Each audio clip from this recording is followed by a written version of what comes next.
माननीय डी.वाय. पाटलांचं निधन.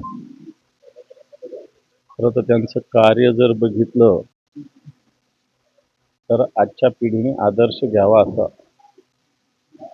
वयाच्या 19व्या वर्षापासून सहकार क्षेत्रात, नंतर राजकीय क्षेत्रात आणि शैक्षणिक क्षेत्रात आणि शेतीच्या क्षेत्रात सुद्धा संशोधन असेल, वेगवेगळ्या क्षेत्रात अतिशय बहुआयामी व्यक्तिमत्व आपल्या महाराष्ट्राचा एक सुपुत्र आज आपल्यातून गेलाय. मला असं वाटतं समस्त महाराष्ट्राला याचं नक्की दुःख आहे. कारण डी.वाय. पाटलांनी ज्या पद्धतीनं सहकार क्षेत्रात, शेतीच्या क्षेत्रात, शैक्षणिक क्षेत्रात काम उभं केलं, आत्ताच्या काळात असं काम कोणाला उभा करता येणं मला वाटतं अशक्यप्राय गोष्ट आहे. जी अशक्यप्राय गोष्ट आहे ती त्यांनी करून दाखवली.